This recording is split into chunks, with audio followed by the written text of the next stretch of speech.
What's going on, everyone? In this video, we're talking about Lies of P, highly polished Souls game that was such an engrossing experience for me that it became one of my games of the year back in 2023.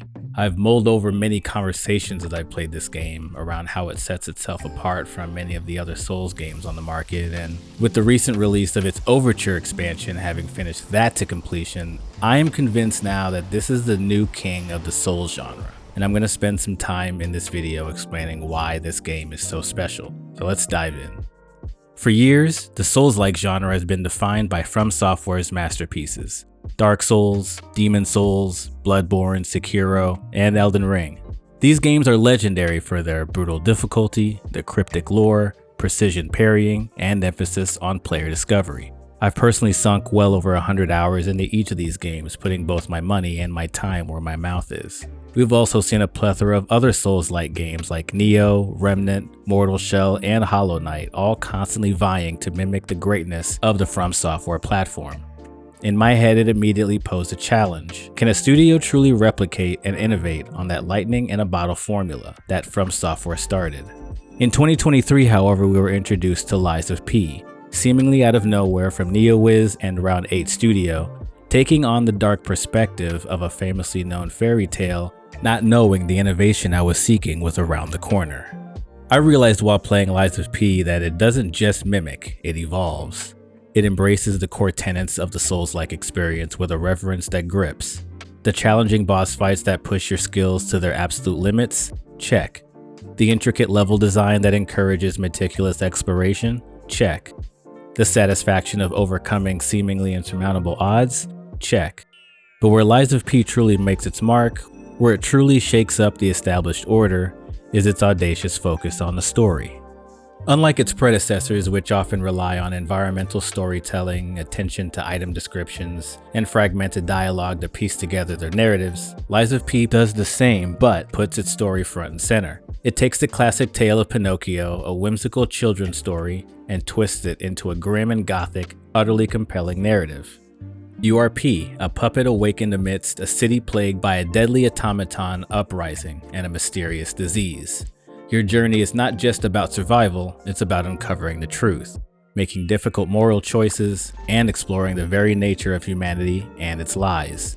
The truth or lie mechanic, where your choices impact the world around you and even your character's appearance, has some weight to it, weaving the narrative directly into the gameplay. This isn't just a backdrop, it's the engine driving the entire experience.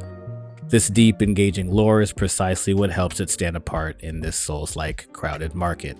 From the moment you step foot into the decrepit yet beautiful city of Krat, you're struck by the incredible visual fidelity and its art direction. Built in Unreal Engine 4, the game boasts stunning environments, intricate character models, and grotesquely creative enemy designs.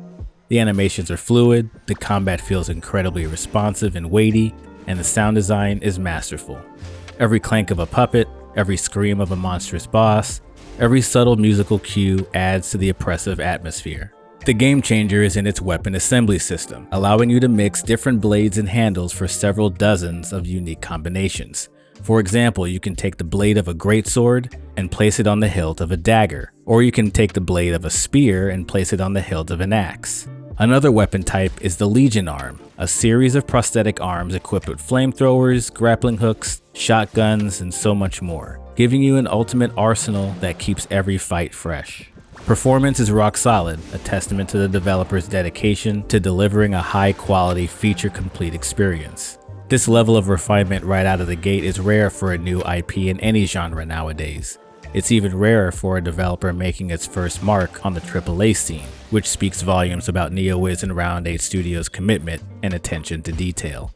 They didn't just want to make a Souls-like, they wanted to make a masterpiece. The developer's approach to Lies of P is perhaps its most endearing quality. It's clear they are massive fans of the genre themselves, particularly Bloodborne, given the gothic aesthetic and aggressive leaning combat. But they weren't content to simply copy. They analyzed what makes these games great, and then bravely added their own unique flavor, especially with the aforementioned emphasis on overt narrative. They clearly had an idea of what works and what doesn't work in these Souls games, because they delivered a game that both feels familiar and refreshingly new. So what is next for Lies of P and the dev team? Well, first of all, the recent release of the Overture expansion ties a nice bow around an already incredible narrative in the base game, bringing context to the city of Krat and P's connection to it, answering questions about the past while raising new questions about the future. The dev team also hints at a full-fledged sequel while introducing a new character from The Wizard of Oz, further proof that they're not done yet. I think a sequel into the world of Pinocchio makes a lot of sense given the reveals dropped in the game.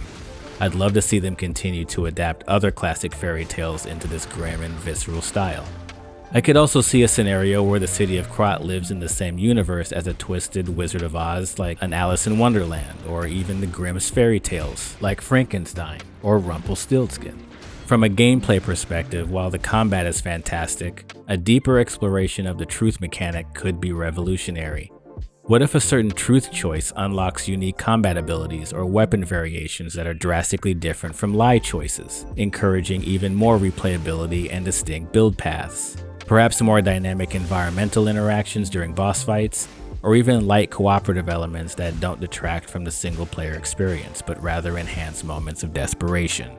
They could also expand the lore through more side quests with branching paths and significant consequences, which would elevate the narrative even further. The world of Lies of P is rich, and there are so many untold stories within its decaying grandeur. The Overture expansion is just the beginning, a tantalizing glimpse into how they'll expand the universe and perhaps lay the groundwork for a Lies of P 2. The polish shown in this game gives me so much confidence that whatever they decide to do in their next game is going to be taken to the next level, and I'm here for it. Lies of P isn't just a great Souls-like, it's a powerful statement. It's a testament to what dedicated game developers can achieve when they respect their inspirations while daring to forge their own path. It's had a significant effect on the Souls genre to me, proving that narrative can coexist with challenging gameplay without compromise. If you haven't experienced the grim beauty of Krat, if you haven't felt the tension of its boss battles or the weight of its lies, you're truly missing out on one of the most important new IPs in gaming. This game isn't just mimicking the kings, it's taken the crown and placed itself on the throne. That's just my thoughts on it though. I'm happy to hear your thoughts and opinions on Lies of P and how it compares to other Souls games. I hope you found some value out of this video, and if so, would very much appreciate a like and subscribe from you to share this perspective with others. If you have any questions on anything around Lies of P, again, please feel free to leave a comment below. Follow me on X where I post all of my thoughts on all things games, and I'll see you in the next video.